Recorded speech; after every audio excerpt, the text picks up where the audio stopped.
है, सब जगह जाने वाले हैं, लेकिन भगवान की मानने वाले नहीं है, उनकी आज्ञा हम कम मानते हैं। ये ठीक वैसी बात है कि घरे पिताजी वेबा ने माना ये तुम्हारे सा भगवान है, भगवान है, और पिताजी के बेटा 30 लागुड़ी पानी में लोटो छाल दे, वो गए थे आप यू और पी लो। समाज के लिए चलने के लिए जज्बा चाहिए होता है।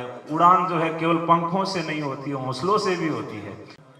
समुपस्थित धर्मानुरागी बंधुओं, आज सद्भावना यात्रा के पंचम दिवस हम सब लोग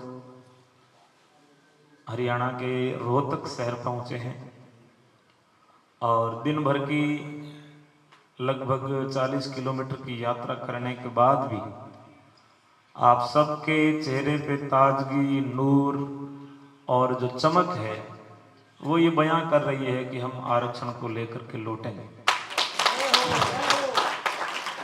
और ये ऊर्जा देने वाले परमात्मा है। गोस्वामी तुलसीदास जी ने कहा कि परहित है जिनके उर माही, उनको कुछ दुर्लभ जग नहीं। जिनके हृदय में परहित है उनके लिए संसार में कुछ भी दुर्लभ नहीं, सब कुछ सुलभ है। बस हृदय ठीक होना चाहिए, मन ठीक होना चाहिए। और ऐसे ही हृदय के साथ में हमारी यात्रा मुकाम से निकली।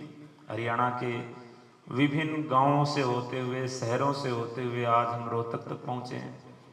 2 दिन यात्रा हम और पैदल करेंगे, उसके बाद में रामलीला मैदान पहुंचेंगे, वहां जाकर के भी गुरु महाराज का गुणानुवाद करेंगे।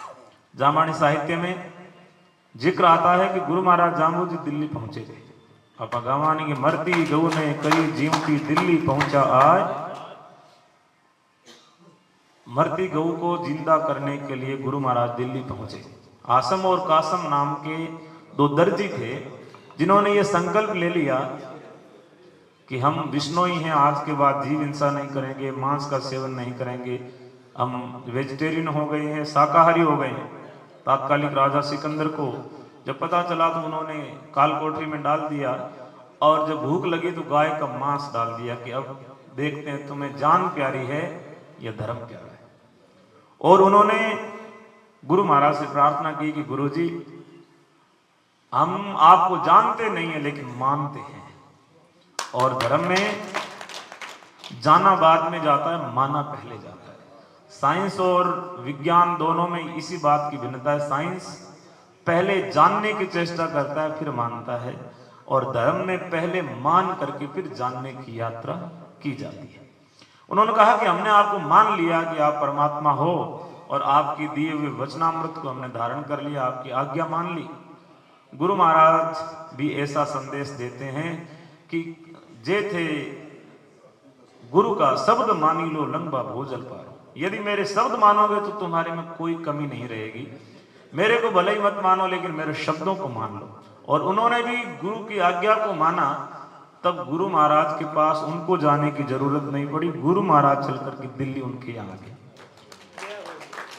अब मामला उल्टा हो गया है। भगवान को मानने वाले लोग बहुत हैं, मुकाम भी जाने वाले लोग हैं, सब जगह जाने वाले हैं, लेकिन भगवान की मानने वाले नहीं है, उनकी आज्ञा हम कम मानते हैं। ये ठीक वैसी बात है कि घरे पिताजी वेबा ने माना ये तुम्हारे सा भगवान है, भगवान है, और पिताजी के बेटा 30 लागुड़ी पानी में लोटो छाल दे, वो गए थे आप यू और पी लो। तो भगवान मानूड़ा के काम केड़ो नहीं माने तो भगवान मान्यो केड़ो मान लो तो बाने भगवान नहीं मानो तो ये राजी थे। भगवान की आज्ञा यदि हम पालन करते हैं, कहीं भी रहते हैं, कैसे भी रहते हैं, तो भगवान प्रसन्न है। और हम सब लोग गुरु महाराज के काम के लिए निकले हैं, इसलिए गुरु महाराज हम सबके ऊपर प्रसन्न हैं, उनका आशीर्वाद हम सबके ऊपर है और उन्हीं की दी हुई ऊर्जा है कि हम लोग निर्बाध रूप से इतने दिनों से चल रहे हैं और जल्दी ही हम दिल्ली पहुंचेंगे।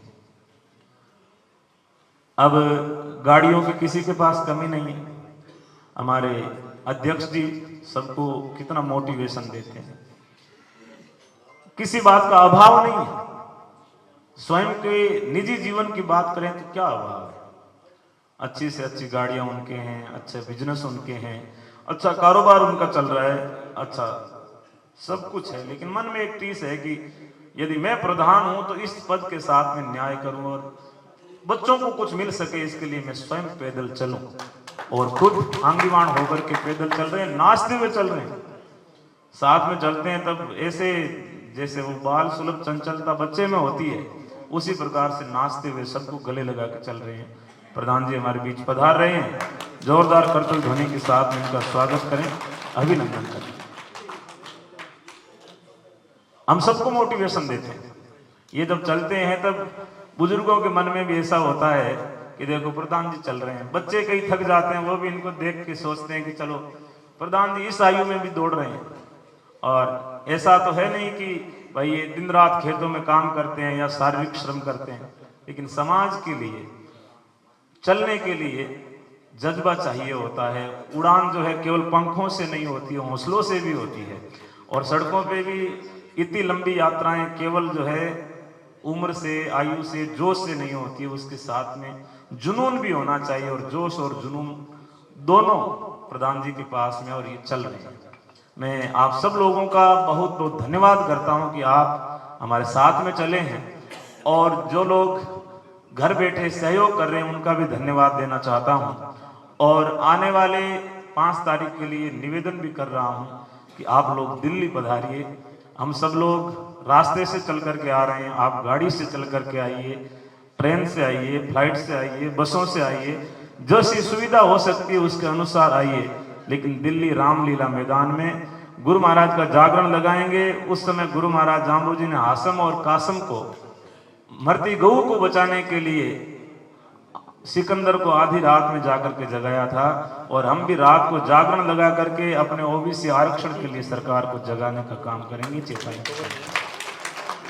तो समाज के सब लोगों को मैं निवेदन करता हूं, अपील करता हूं कि आप साथ में आए, और साथ में आकर के इतनी बड़ी संख्या में यदि बिश्नोई सच्चे भाव के साथ में एक जगह एकत्र हो सकते हैं तो ओबीसी आरक्षण कोई बहुत बड़ी बात नहीं है सरकार के लिए, वो तुरंत हमारी झोली में डालेगी।